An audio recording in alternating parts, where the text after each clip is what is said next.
Welcome back, guys. We are here after that game number 1 that the Jin Air Greenwings was able to take very solidly up against DAMWON Gaming. Lindarang picking up the MVP here on his gangplank. Looked very dominant, handled the laning phase quite well, and then went on to help his team in a big way. Yeah, and I mean, game number 1 played out very similar to the previous series that we had here earlier on tonight between KT and Gen G, where the drafts heavily influence the way that the games can actually come. Through all the way from Burger for my 2 seconds. Kind of looks like Captain Flowers. I think, you know what? He's at like 6 seconds right now. Nice, more than 6 seconds. We were up here for like 20. 20 seconds of fame. You can't count. You? You can't count. I can. I can count. So can I. Yeah? And right now I count 1-0 for Jin Air. It's not counting us. All right. If they go on camera, he's going to buy her beef. Good. Maybe some Alistair in the next game. It looks like a kid and his dad, and the kid is a Nuguri fan. I mean, how can he not be, right? He is really good, but fortunately his cannon and the cannon pick were kind of a mystery in game number 1. Well, we'll see if anything can change here in game number 2. I think that starts with the draft. It's so interesting that Korea is plagued by this problem. In summer, it was existing in spring, but definitely a lot more noticeable here inside of the summer split so far. Root, Nuna Wasa. So Nuna's older sister. Yeah, she came. Yeah, you know, Nuna's doesn't older have to be sister. an actual it doesn't relative. necessarily have to be a relative there. But You see a lot of signs like that, actually. yeah. Oh my. Yeah! The Glad Plane. Oh man. The Glad Plane has entered into Korean meme territory as well. All right. Can Jin Air do it? Can they go 2-0? I feel like the wheels are coming off the ground right now, you know? How long has it been since Jin Air 2-0? That's a good question. Because when they won they won 1 series, right? Or 2? They won series. They win 2-0. See, this is where we need Papa. No, they... Okay, Papa would know. Today, Win Air. He would have the time and date. Yeah. He would tell you at what minute the last game ended, what time the broadcast went on. March 29th. It was 7:30. Buff Riven. Rito, please. Buff Vigar. Warriors in 7. Warriors in Absolutely love it. Vigar doesn't need a buff. How about He's a remake? No. I think at least the visuals, you know? That yeah, E, like the cage, that thing looks like, you know. That would be okay. It's like from a Sega game or something. What? Sega. Yeah, Sega. You said Sega. It's the same thing. Sega. See, right, I'm not going to take lessons on pronunciation from you. Maybe you okay? should. Maybe you should. He's the Jin Air fan that came to the 1 victory they had in spring. Uh-oh. All right, well. He's a true fan. Yeah, he is. Probably a time traveler. What? He shows up on the days that they win. Oh, yeah? Because he comes, you know, comes from the past. So I think there's some meme going around this guy's in saying Korea. that Jin Air can go to Worlds. So. Yeah, but like we've seen signs for every team that said the same thing. It's a clip from Gen G, said G-Sun. Okay. Our 3rd caster. I mean, we already know what the World Finals is, right? It's KT versus Jin Air. That's true. Right. I mean, it doesn't really get better than that, right? Yeah. Group A, KT knocks out G2. Oh, boy. Group B, Jin Air knocks out Team Liquid. MSI finalists. No longer. Created and sent to 13. Wow. Not this year. I guess you're the time traveler now. Yeah, exactly. That's the dark. Jin Air's got to go, you know? Otherwise, who's going to beat G2? Right? There's nobody else that can do it. Mr. Buffalo. Yeah, I know. Mr. Buffalo will be there. That's true. Mr. Buffalo. All right. We gotta thank Mr. Buffalo. We do. For all of his contributions to League of Legends. Well, the pick and ban is ready. We're just waiting to jump in. You know, so many Korean players use these long mats. I recently got one, like a month or two ago. I just can't go back ever since. Oh yeah, the long mats are great. The long mats are the best thing ever. Yeah. I don't know why they didn't exist sooner. Let's go into pick ban now. Yeah. Let's see if DAMWON cannot manage to fumble it, because that's what it was. That was a full-on fumble interception type thing going on. Only one or the other can happen, actually, at that time. Nope. You can't fumble interception. No, That's you know not a what? thing. You can fumble, the other team throws an interception, and then you throw an interception, okay? Yeah, but, you know, they don't happen at the same time, right? Not with that attitude. I guess maybe you get possession of the ball, and then you try to throw it. Can you throw an interception, and then it gets fumbled by the team? Yeah, in the same play. Yeah. See? But not by, you know, not at, like, the same time. I mean, I've watched a lot of sports ball in my life, LS, okay? I don't know what that is. All right. You know, the sports ball on the TV. With all your friends drinking the Coca-Cola. Welcome to the LCK podcast. We're joined here today by DWG and Jin Air. Okay, Yuumi, Tom Kench, Irelia, and Rise are the bans thus far. And DWG now deciding quite heavily on what the final ban is going to be. It looks like it's going to be Aatrox, maybe. Maybe this means that they want Vladimir. Aatrox is considered one of the counters to him. So we'll see what ends up happening. Akali banned away last. Silas is up. Do they give him the Vlad? Or how about Sejuani? Okay. Sejuani makes it through. Yeah. I'm really sad. She's so strong. I'm really, really sad that we don't get to see more Sedge counters here in the LCK. Maybe we've seen some Trundle.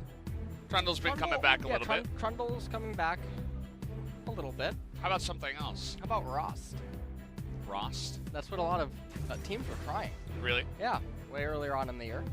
Not in competitive, never made its way, or it didn't make the light of day in competitive, I should say. Yeah, not in the LPL here. Well, that's Olaf. He's back.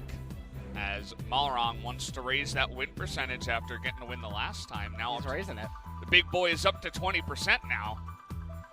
Jin Air's getting a lot of lift for this champion. And they left Camille available and Sejuani.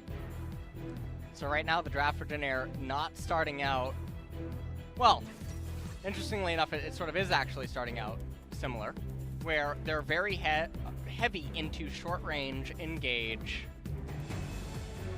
and early game type stuff. Camille and Lux now locked in. These are great champions at slowing everything down. The barrier from Lux is also really problematic for the Olaf, and so they're going to be locked in. Jin Air Greenwings, what is going to be their response? How about a Sona? We don't have Tom Kench, and you could definitely ban out a couple of supports alongside it. I'm very doubtful. Probably not, but I was just kind of surprised that neither side took it in the first round of picks here. Maybe just because there was so much good stuff available. Nautilus now going to be picked up.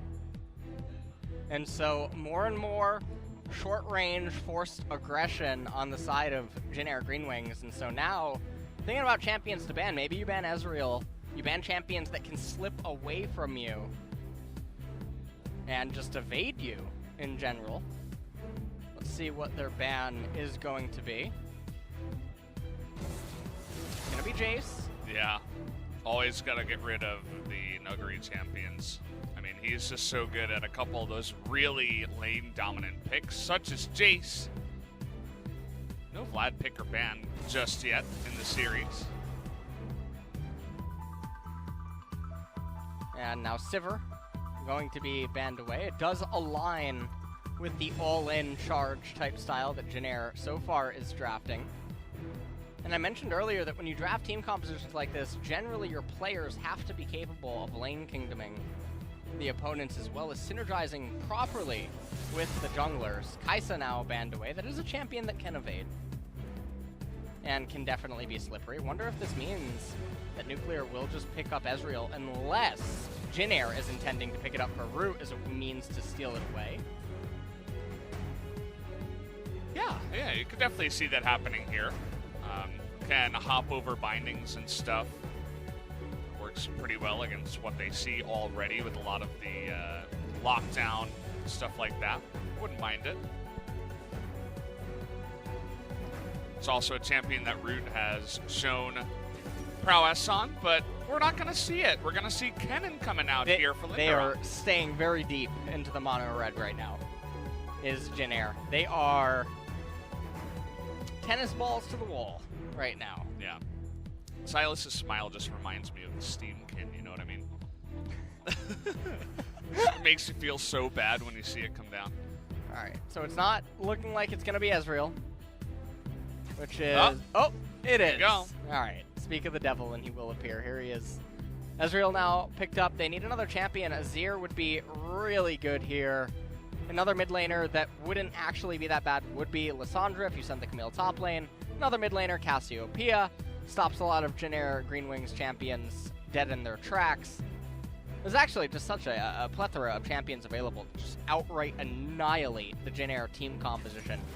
Vladimir is good. He can avoid a lot of the things that Jin Air's trying to go for. So Jin Air Greenwings now, they're in a little bit of a rut. I guess you have LeBlanc for Grace as a means to try to actually reach the Ezreal and remove him from a fight and then try to take things out. But then that would mean that Kellin would have to go like ADC, and that's just not something that we're going to have happen. So instead, they're going to try to choose a mid-rangey type of AD carry in the form of Xayah, because you don't really have option to go for a super long-range hyper carry unless you are willing to go with Caitlyn as a means to try to stay within theme for their team composition. But at the end of the day, I think DAMWON Gaming come out of game number 2's ban pick with a much better footing than in game number 1. And now the onus is on Jin Air to try to come up with a way to coordinate and bust through everything. Yeah, I mean, if they do get ahead, obviously that goes for Olaf, but I think they're going to be in quite a good spot. They have a lot of engage and ways to get on top of the enemy team and go extremely aggressive in that mono-red style that you always like to talk about. But that requires them to get ahead, get that first blood, and make something of it. Well, Vladimir Sejuani, Camille, Ezreal, and the camera's panning there. Lux, right at the very end, a lot of tools available to reposition inside of teamfights, be extremely slippery, as well as massive amounts of scaling is present inside of this team composition. On the flip side, for Jin Air Greenwings, there's not much time until this engine and this airplane is out of fuel. That's the problem for this team composition. As Nautilus, Xayah, Sylas, Olaf, and Kellin, they're on a 2-item clock. So they're either going to get really far ahead prior to 2 items, roll like gods on the dragons, or we're just going to game 3. Well, we're going to find out. Let's hop into the game now.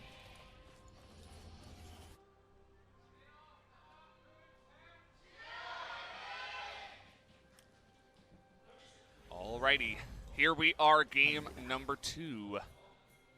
As Nautilus and Olaf sound, and Sylas sound extremely good in the level 1. So you can see they're just walking over wards like, yeah, guys, this is our jungle. Time for you to leave. You're evicted. Yeah. I mean, they're trying to get the ball rolling super early on. The problem is that they've been warded out, and so now they're going to use the sweeper, which is a little bit bizarre. They didn't just use it immediately as they went in. Because if the opponents would be camping out in the back brushes, you're throwing the undertows anyway, and if there's no ward seeing you, then there's a chance that you clip them and apply the slow regardless. So with only one sweeper lens, Malrang uses a lot of mana, but it's going to be fine. Take a look at some of these runes. You can see the press the attack up there for the Kellin. He is going to be going AD in this case. Always important to look at that if you do have a Kellin in your game. Lots of great ults on the side of DAMWON.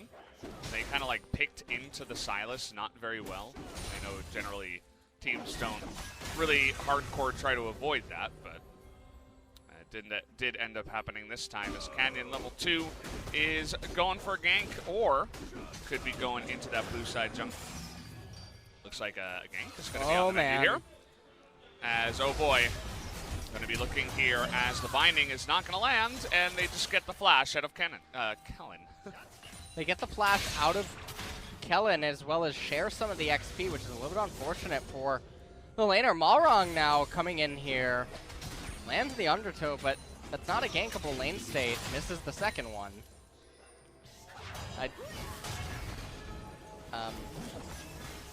Yeah? Yeah, go ahead, Brendan. Yeah. I don't know, he's just passing through. Wants to make sure that he can 3-buff here. And after seeing Sejuani go red into bottom side, he knows that Sejuani won't have enough time to take the blue, so goes over there, secures a lot more of his jungle. And we'll feel pretty good about that. Get a good start here from Malrang. Well, what the pathing's doing there is it runs through mid lane, but it doesn't do so in a manner that hides himself, and he's anticipating that Canyon tries to go up inside of the blue side jungle. Malrang's actually playing this really, really, really well. Yeah. He eats the blue, nothing else, passes into his race. They're playing chess again. He's just shutting him down. Yeah. Over and over again. Malrang is putting a clinic on to Canyon in this game with the early pathing. Now, will Canyon try to one-up him and anticipate if Malrang goes to golems and then go to right side Scuttlecrab, which if he did do that, looks like Malrang's pathing to the right side Scuttlecrab. So now, does Canyon read that Malrang's pathing to the right side Scuttlecrab? He starts pathing up to the golem camp. Malrang gets the right side Scuttlecrab. Canyon gets the golem camp, proceeds left, eats the Gromps, and then end up recalling. And now Malrang anticipates that that's the play. He eats the Scuttlecrab on the right-hand side and then transitions to Sejuani's golems, especially now knowing that he's been spotted out, which it does look like this could potentially be the play unless they're going to coordinate a dive down in bottom. But the minion wave actually isn't large enough to coordinate the dive down in bottom, and so Sylas actually pulls back, goes back into mid lane, losing the priority. Olaf starts the golem camp, knows that Sejuani can't be here because Sejuani does the golems into the Gromp, and then transitions into the rubber banded wolf camp. Yeah. I'm sorry about this. Yeah, don't. Just tell that to our PD. So, yeah. Nice jungle start here from Malrang. He's always been good at starting off really well. He's kind of that first blood jungler type who, even in spring, I mean, he just got so many first bloods over and over, and they still wouldn't win. Yeah. Because they would get, like, first blood, but then they would give up, like, a double kill in the bottom lane, and you're like, well, okay. And then they'd just lose a bunch of stuff afterwards. Or they would get ahead, and then they would be like, well, we don't really know how to play from here, so kind of just throw their lead. So it's not very good. We'll see if they can change that up today, as already in Game 1 they looked much better compared to the norm.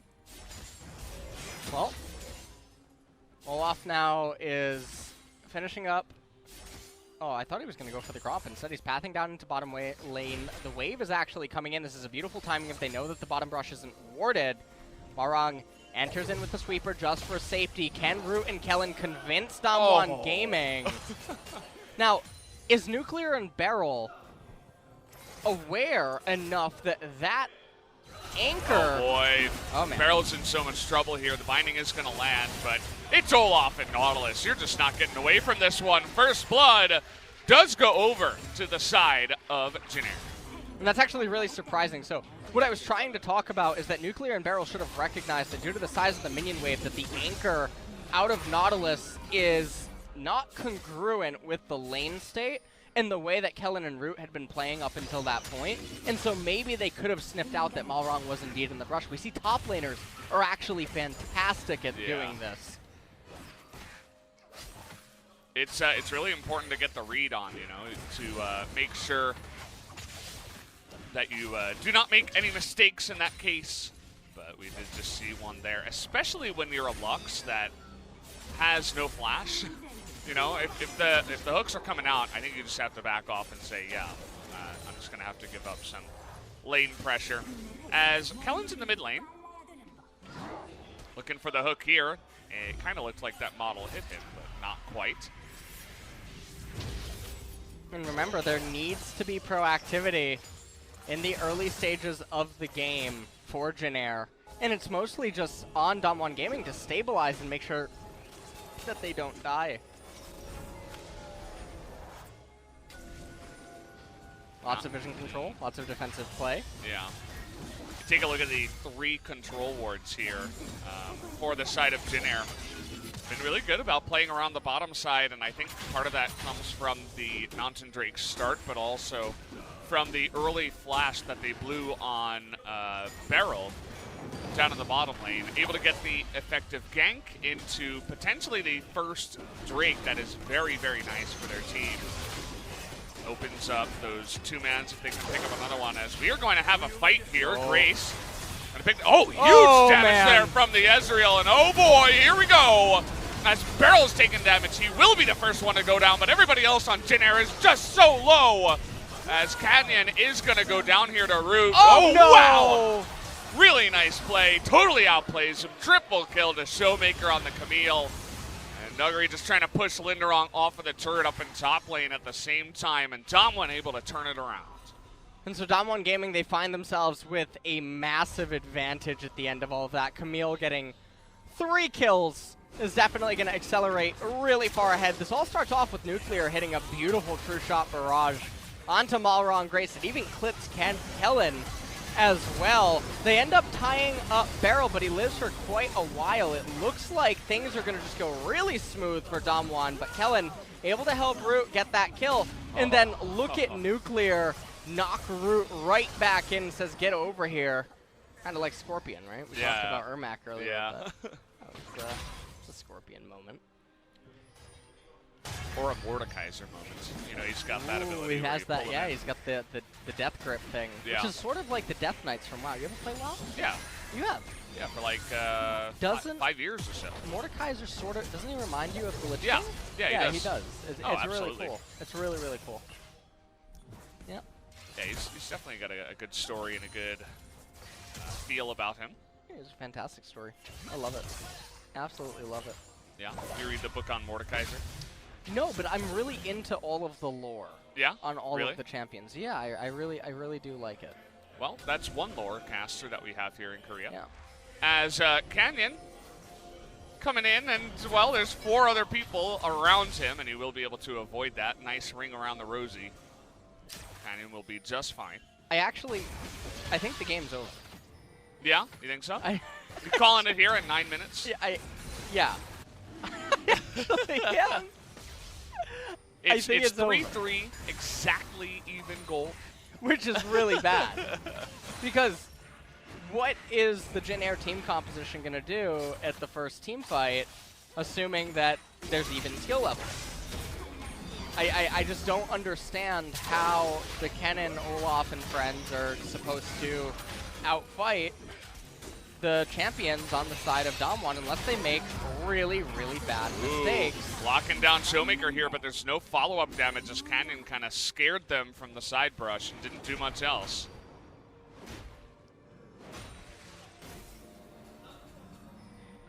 Who's your MVP? I'm going for Kellin here. Gets the knock-up. As Canyon says, cool story, bro. I'm just going to flash away. And now ShowMaker says, I got a triple kill. I'm confident to go in here, as now BeryL's going to shut down Malrang alone on the back side of that, and the Mountain Drake will be DAMWON's. And with the Mountain Drake, it's going to be very easy to start chipping away at turret plates if they can ever get onto the turrets. And there's still 3 minutes remaining on them. Lindarang is going to be able to pick himself up one here in the top lane. And should be noted that he's going for 80 Kennen again. I actually really, you know, I don't understand Korea's fascination with Kennen. I haven't seen how much he's actually being picked overseas, if he is at all, but Yeah. for a champion that has only been nerfed and received indirect nerfs via nerfs to runes and whatnot over the last year or so, doesn't make sense why people keep picking him. We saw this happen in spring with AP Kellin. Just don't think the champion is very good. Even when he wins, he's not always that impressive. You know, another champion I feel this way about is Azir, although there was a Azir win earlier on today. But generally, Azir looks lackluster. This tends to happen. Do you remember when Free was trying to make Gnar happen again? Yeah. Yeah, forget about that. I don't know. Sometimes I'm it not happens. a fan of the Gnar. Players get very bored of the way that the meta is when it ends up being defined as a couple of champions in that role, and then they try to innovate. I feel like especially top laners. Yeah, especially top laners, and then they will try to innovate, and then a star player will win on an unorthodox pick, and then everyone will follow suit. And until a star player wins with an unorthodox pick, sometimes people just won't start picking it, which is why we've seen slow adaptation for some of the premier meta picks, like Karthus, for instance. Well, we have a bit of a race going on here as the Rift Herald is put up in the top side. DAMWON really trying to pressure with that lead, and you can see that Lindarang was taking forever as Tower Shot followed a route all the way up to the top lane. And they're going to do a nice amount of damage here. Not sure they'll be able to pick it up as another big knock-up here from Kellin. And they will be able to burst down the Sejuani before anything can really happen here. Grace looking for more with the Hemoplague. It's not going to find it, though, as just the one kill goes to Jin Air. So Jin Air Greenwings actually get a much-needed swing of tempo. Lindarang able to stay here down in the bottom lane. He's about 10.4 maybe after eating all of the golems, and so he's pretty deep into level 10. Nuguri is only level 9, and so, you know, I was calling it over earlier, but if trends like this keep continuing, the Kennen could, in a way, end up being a win condition, even though I just went on that little bit of a talk here. And a lot of this has to do with why is DAMWON Gaming deciding to try to force the agenda on this top tier 2 turret, because it's not going to lose them the game. It's also not going to win them the game. So a little bit of reckless aggression there in top lane allows Jin Air to get a much needed moment of breath. Yeah.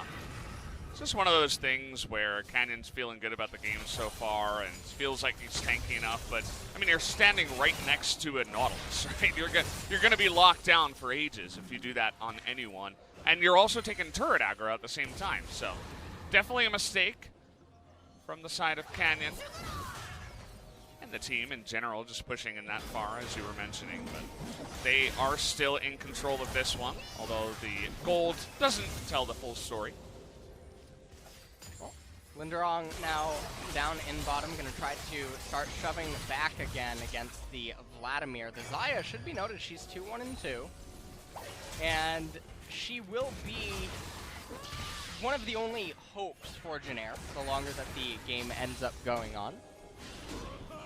Ocean Dragon not going to really provide much of a main objective focus for either team. Whoever ends up picking it up probably not going to feel that great about it. Yeah, just a bonus objective as it does come along. As you can see, DWG Gaming are really trying to set their sights on the next couple of towers. Mid-turret would be great, but not quite going to get there. And so for now, they'll just be hanging out a bit.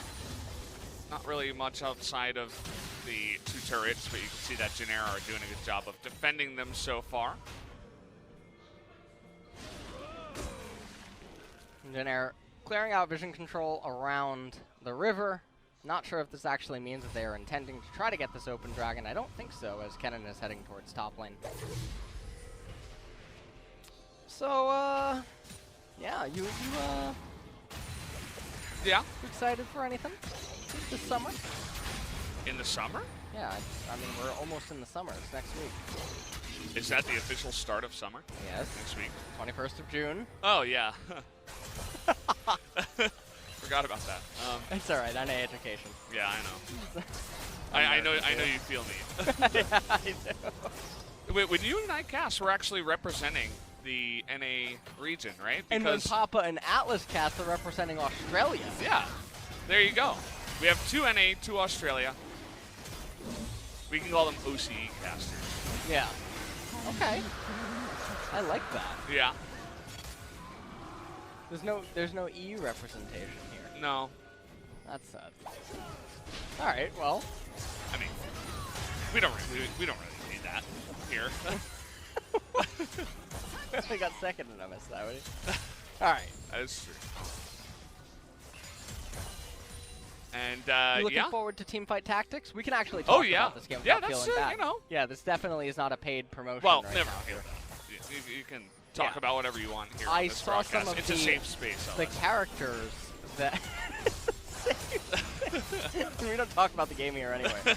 But Teamfight Tactics looks really, really cool. I never played auto chess. You did. Yeah. 'Cause you're a heathen. No, yeah, of course. Big game trader. Absolute betrayal. If I've ever seen I let one. down everybody. Yeah, you did. I had to re-download that other MOBA. It's okay. So, how is Dota? How is auto chess? It's a lot of fun. When I first watch it, I'm like, this looks like the most boring thing I've ever seen in my life. But then when you actually play it, you're like, wow. It's a lot of. Is it bad to watch? I don't think it's bad to watch, but you definitely have to have some idea of like how the game is played. As okay, trying to go 1v1, but Kellin's ruining the fun. TP coming in, and he's winning this 1v2. He's going to be able to take him down with the help of Nuguri's teleport and the huge damage for the double kill. As Nuguri alone and able to help him out there, and DAMWON are really running away with this one now. Hey, even if the gold score at the top only says 700, you just got a glimpse of how effective and more powerful some of the champions are on DAMWON and how much better they are. And as the game continues, it's only going to get worse. So now that Vladimir is pushing top lane, let's give a brief overview of what's going to happen. Kennon's going to recall. He's going to most likely path towards the top side. Never mind, actually. He's going to cancel that. He's going to go for a flank in mid lane. If this ends up failing, they will then proceed to lose the mid-tier 1 turret, and depending on the size of the error, potentially even the Baron. But he just decided he was going to come down here and nearly die. All right. Win over Vision to go that way. So, auto chess. Yeah. Is there a lot of, like, is it free to play? There is a lot of depth. Or do you have to buy stuff? I don't remember if that other MOBA is free to play, but This if is it is, then it is. This is a replay of Camille 1v2ing and a teleport coming in from Vladimir because he wanted to watch the ending as well as help out with the participation, and then they killed a submarine dude. So yeah. Yeah, what about auto chess? Yeah, I mean it has a lot of depth. It's very fun when you play it. Okay. So Teamfight Tactics should be better. I mean, I'm hoping so. They're kind of going to be in that cool spot where like the original idea comes out, and then they're like, we can make this even better, you know, and add a bunch of cool new stuff. Is there a lot of? So is it free to play, or do you have to like unlock stuff? I think you have to buy the game first. You have to buy the game. It's and then a mod that you can play. Well, no. You buy it and then you play the mod in the game. Yeah, but League of Legends is free to play. Isn't Teamfight Tactics a part of League? Oh, for Teamfight Tactics, yeah, of course. You have to buy Dota?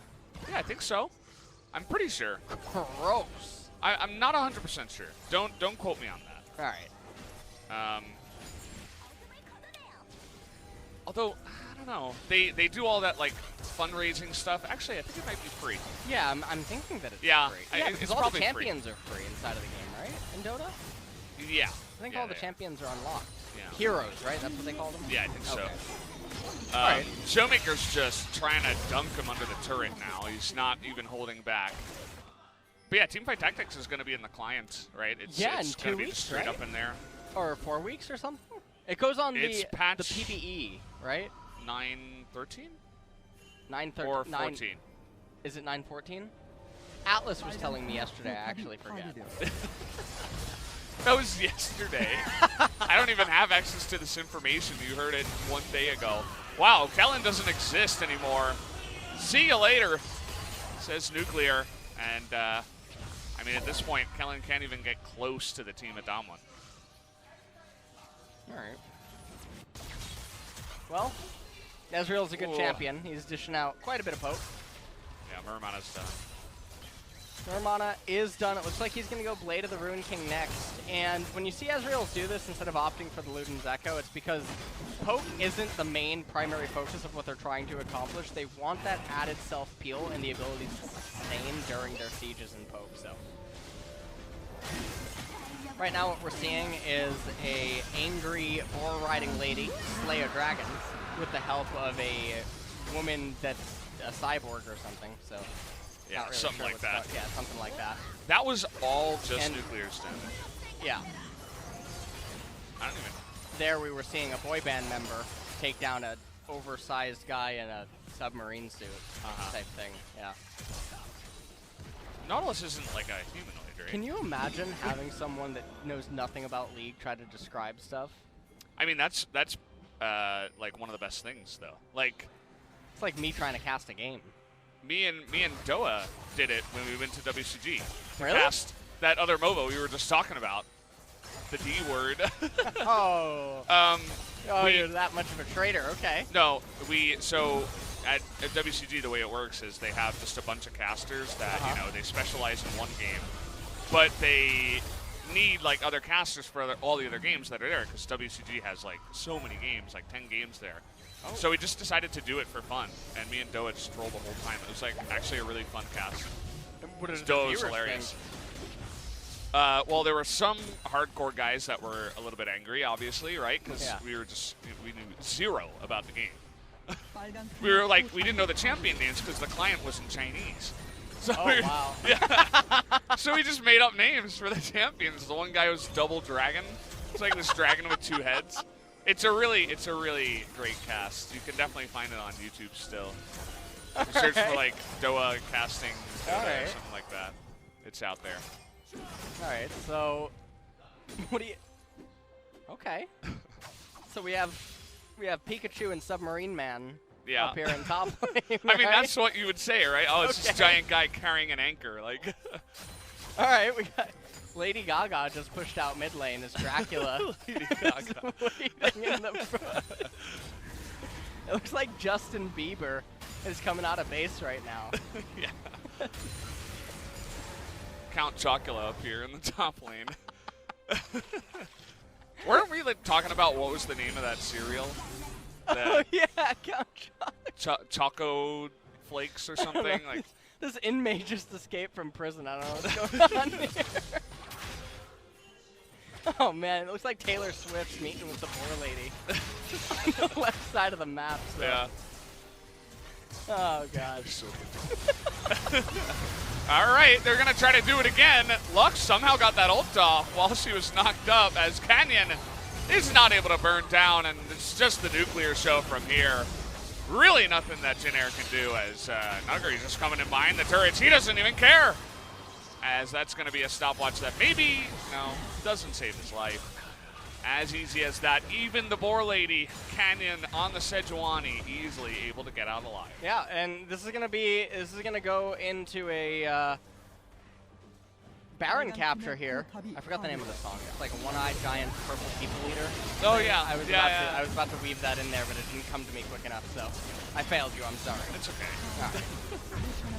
Maybe next time. Maybe next time indeed. So the game is all but over, assuming that there's one more impending Doom push here. We'll see if Vladimir can actually manage to kill him. Yeah, he will. So Dracula managed to kill Pikachu. This is like a really weird Soul Calibur game. He just bought a full Death Cap.